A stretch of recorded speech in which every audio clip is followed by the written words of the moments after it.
ઓમ નમો ભગવતે વાસુદેવાય નમઃ. ઓમ શ્રી રામચંદ્રાય નમઃ. ઓમ કૃષ્ણદેવાય નમઃ. ઓમ આદિત્યાય નમઃ.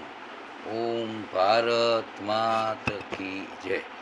હવે આજે આપણે આપણા પોતાનું કલ્યાણ કેવી રીતે કરવું એ વિશે ચર્ચા કરીશું.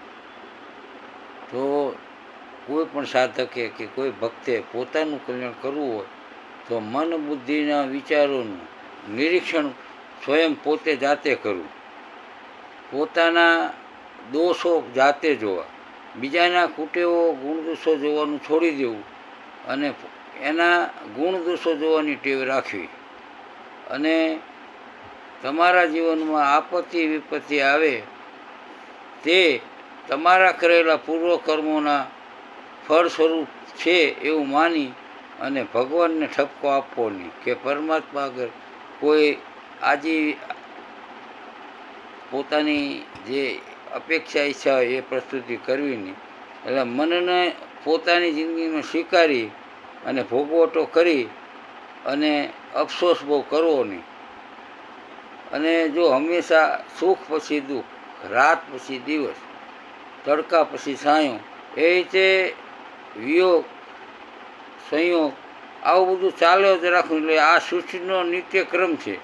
એટલે ચિંતા છોડી પ્રભુનું સ્મરણ, પ્રભુની ભક્તિ અને નામ શરણમાં મન ચિત્તને રાખી અને આનંદ ઉર્મી રાખી કોઈના દોષ કે કોઈના ઉપર આરોપણ કર્યા વિના આપણા ભોગવટામાં જે આપણે આવેલું હોય એ દુઃખ આપણે ભોગવી લેવું અને આચરણ શુદ્ધિ રાખવી, નામ સ્મરણ રાખવું અને મનમાં ઉચ્ચ વિચારના આચરણો અનુભૂતિ કરવી અને આપણા આત્માને અનુભવવા, જાણવા, જોવાની, સાંભળવાની ઈચ્છાનો ત્યાગ કરવો. એટલે આપણે આત્માનો અનુભવ કરવો હોય તો જગતની વસ્તુનો પદાર્થ, નશ્વર પદાર્થને જાણવા, જોવાની, સાંભળવાની ઈચ્છાનો કે પ્રાપ્ત કરવાની ઈચ્છાનો ત્યાગ કરી અને અનાસક્ત ભાવે પરમાત્મામાં પવિત્ર હૃદય રાખી હરિનું નામ સ્મરણ કરવું અને પ્રભુને રાખવા, રાજી રાખવા માટે નિષ્કામ કર્મ કરવું. એટલે જગતના દરેક પ્રાણીને પ્રેમ કરવો અને ઈશ્વરના સ્વરૂપ માની આત્મભાવે કરી એની સેવા કરવી અને જે પરમાર્થ સેવા હાથમાં આવે એનો સહજ ભાવે, આનંદ ભાવે સ્વીકાર કરી લેવો. એટલે તમારે ઈશ્વર ઉપર શ્રદ્ધા વિશ્વાસ સંપૂર્ણ રાખી અને પોતાનું જીવન ગુજારવું. કોઈ પણ જગતની ક્રિયા હોય એમાં અભાવ નહીં જોવાનો કે એની આગી પાછી નહીં કરવાની અને અદેખાઈ નહીં કરવાની કે એની નિંદા નહીં કરવાની. જે જે જગતમાં કાર્યો થઈ રહ્યા છે એ ઈશ્વર ઈચ્છાથી થઈ રહ્યા છે. આ જગતમાં જુદા જુદા ધાર્મિક ક્રિયાઓ થઈ રહી છે. કોઈ હવન કરે છે, કોઈ જપ કરે છે, કોઈ અનુષ્ઠાન કરે છે, કોઈ કીર્તન કરે છે, કોઈ ભજન કરે છે. તો એની ભાવના પ્રમાણે એ કોઈ હવન કરે, એ જે કરે પણ એની ભાવના શું છે? ઈશ્વર પ્રાપ્તિ કે ઈશ્વર તરફ જવાનો માટે. એટલે એક જ પરમ તત્વમાંથી એના જુદા જુદા મૂળ માર્ગમાંથી પડેલા રસ્તા છે, ફાંટા છે. એટલે અંતરની ભાવના જોવાનો હેતુ રાખવું કે બધાની અંતરની ભાવના શું છે. એટલે એવી ભાવના રાખી અને બધાની સાથે પ્રેમ ભાવ રાખી અને વર્તન કરવું અને પોતાની ફરજો પોતે પ્રેમપૂર્વક બજાવવી.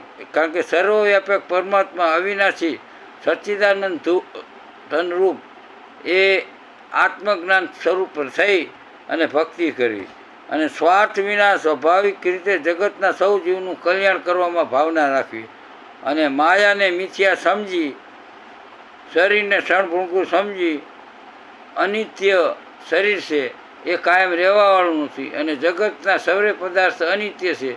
એટલે જે પ્રકૃતિમાંથી બનેલા છે એનો હંમેશા નાશ થાય છે અને પરમાત્મા જે છે એ અવિનાશી છે અને સદા રહેવાવાળો છે, અવિચર છે અને ચૈતન્ય સ્વરૂપ છે એવું માની અને એની ભક્તિ કરવાની છે અને વિષયોને તુચ્છ ગણી અને એમાં આસક્ત નથી થવાનું.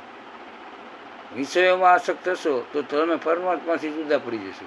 એટલે પરમાત્માને પ્રેમ કરવો અને જો આ જ જન્મમાં તમારે પરમાત્મા પ્રાપ્તિ કરવી હોય તો પરમ તત્વને પહેલાં સ્વીકારો કે કોઈ જગતમાં આ જગતનું નિયામક કરવાવાળું કોક તત્વ છે. સૂરજ ચંદ્ર એના ટાઈમે ઉગે છે, રાત દિવસ થાય છે, ઋતુ પરિવર્તન થાય છે, વનસ્પતિને નવા પર્ણ આવે છે, ફૂલ આવે છે, ફળ આવે, તો કોઈ એ કોક કરવાવાળું તો છે જ નહીં. તો એ કરવાવાળી જે પરમ સત્તા છે એનો સ્વીકાર કરવાનો. તારા શરીરનો બાળપણ, યુવાની, આ તે બધું ગટપણ, આ બધું કરવાવાળું કોણ છે?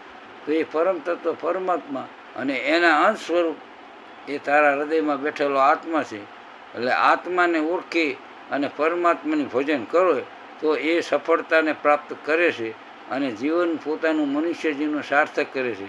એટલે આ જન્મમાં તમારે ભક્તિ કરવી હોય તો પરમાત્મામાંની શરણાગતિ, સંપૂર્ણ સમર્પણ ભાવ અને શ્રદ્ધા વિશ્વાસ સાથે ભક્તિ કરશો તો તમારા જીવનમાં આપોઆપ પરિવર્તન આવી અને તમે પરબ્રહ્મ પરમાત્મા આનંદનો અનુભૂતિ કરી શકશો.